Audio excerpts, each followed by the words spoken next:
Ya, dan kita akan beralih ke pertanyaan selanjutnya untuk calon presiden nomor urut 1. Kami persilakan kepada panelis Bapak Rudi Rohi untuk mengambil subtema di fishball.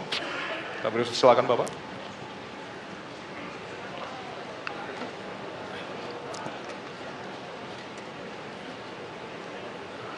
Diperlihatkan kepada kami semua, Bapak.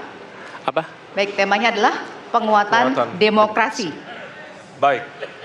Baik, selanjutnya kepada panelis Ibu Susi Dwi Haryanti untuk mengambil pertanyaan dari fishball. Hurufnya adalah A. Penguatan demokrasi dengan amplop A. Baik, masih tersegel Bapak Ibu? Kita akan langsung buka.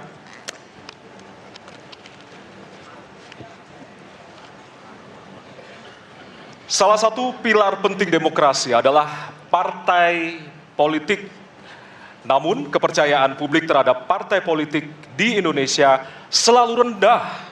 Pertanyaan, apa kebijakan yang akan Anda lakukan untuk melakukan pembenahan tata kelola partai politik? Waktu untuk menjawab 2 menit dimulai dari sekarang. Saya rasa lebih dari sekedar partai politik. Rakyat tidak percaya kepada proses demokrasi yang sekarang terjadi. Itu jauh lebih luas dari sekedar partai politik. Ketika kita bicara demokrasi, minimal ada 3. Minimal 3 nih. 1 adalah adanya kebebasan berbicara. Yang kedua, adanya oposisi yang bebas untuk mengkritik pemerintah dan menjadi penyeimbang pemerintah. Yang ketiga, adanya proses pemilu, proses pilpres yang netral, yang transparan, jujur, adil. 3. Dan kalau kita saksikan akhir-akhir ini, 2 ini mengalami problem. Kita menyaksikan bagaimana kebebasan berbicara menurun, termasuk mengkritik partai politik. Dan angka demokrasi kita menurun, indeks demokrasi kita. Bahkan pasal-pasal yang memberikan kewenangan untuk digunakan secara karet kepada pengkritik, misalnya Undang-Undang ITE atau pasal 14, 15 Undang-Undang nomor 1 tahun 1946.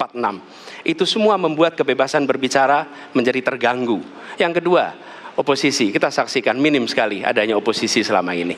Dan sekarang ujiannya adalah besok. Bisakah pemilu diselenggarakan dengan netralitas, dengan adil, dengan jujur? Ini ujian ketiga. Jadi persoalan demokrasi kita lebih luas dari segala persoalan kepada partai politik. Nah, bagaimana untuk partai politik sendiri?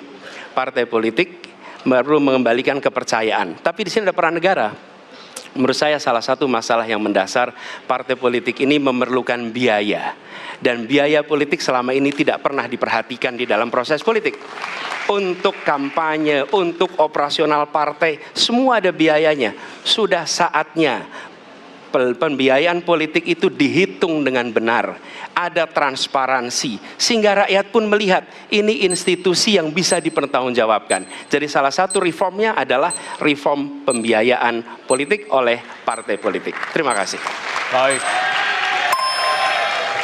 Waktu sudah habis, terima kasih. Kini kami persilakan calon presiden nomor urut 2 untuk menanggapi jawaban calon presiden nomor urut 1.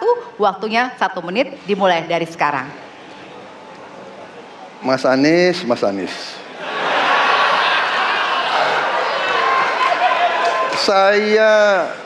Saya berpendapat Mas Anies ini agak berlebihan. Mas Anies mengeluh tentang demokrasi ini dan itu dan ini. Mas Anies dipilih jadi gubernur DKI menghadapi pemerintah yang berkuasa. Saya yang mengusung Bapak.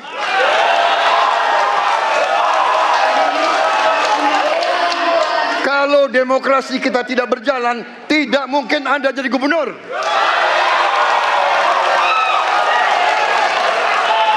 Kalau Jokowi diktator, Anda tidak mungkin jadi gubernur.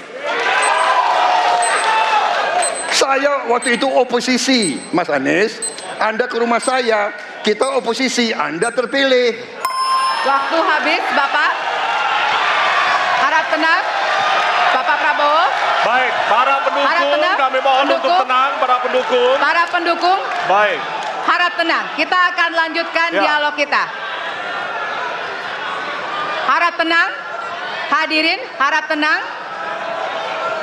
Kami sampaikan kembali, hadirin harap tenang. Apabila tidak tenang, maka debat tidak dapat dilanjutkan. Ya, kami mohon kerjasamanya kepada para hadirin yang berada di halaman gedung KPU untuk bisa menaati aturan yang telah kita sepakati bersama. Ya. Baik, selanjutnya kepada calon presiden nomor urut 3, kami silakan untuk menanggapi jawaban calon presiden nomor urut 1, waktunya 1 menit dari sekarang. Saya jadi tidak enak ini Mbak hari ini. Mohon maaf, saya tidak enak karena dua kawan saya sedang nagih janji dan membuka buku lama. Tapi percaya begini, yang pertama tidak ada demokrasi tanpa partai politik. Tidak ada, suka tidak suka, mau tidak mau. Dan fungsi partai politik itu adalah agregasi, sumber rekrutmen kader, pendidikan politik. Kebetulan saya pernah menjadi ketua pansus undang-undang partai politik. Maka pada saat perdebatan penguatan dari sisi anggaran, penguatan dari sisi partisipasi masyarakat mesti dilakukan, saat itu tidak terlalu banyak yang setuju.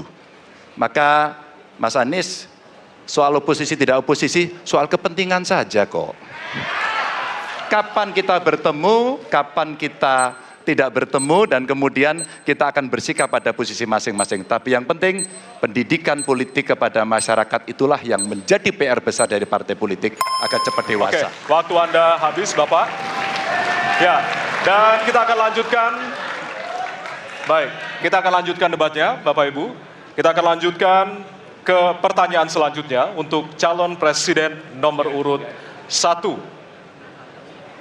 Ya. Untuk merespon Oke. tanggapan dari dua calon presiden lainnya, waktunya 1 menit dari sekarang. Ya. Terima kasih. Ketika kita menghadapi sebuah proses demokrasi, di situ ada pemerintah dan ada oposisi. Dua-duanya sama terhormat. Dan ketika proses pengambilan keputusan itu dilakukan, bila ada oposisi, maka selalu ada pandangan perspektif berbeda yang membuat masyarakat bisa menilai. Karena itu oposisi itu penting dan sama-sama terhormat. Sayangnya tidak semua orang tahan untuk berada menjadi oposisi. Oke? Seperti sampaikan Pak Prabowo tidak tahan untuk menjadi oposisi. Apa yang terjadi? Beliau sendiri menyampaikan bahwa tidak berada dalam kekuasaan membuat tidak bisa berbisnis, tidak bisa berusaha. Karena itu harus berada dalam kekuasaan. Kekuasaan lebih dari soal bisnis, kekuasaan lebih dari soal uang, kekuasaan soal kehormatan untuk menjalankan kedaulatan rakyat. Baik, waktu Anda habis, Bapak.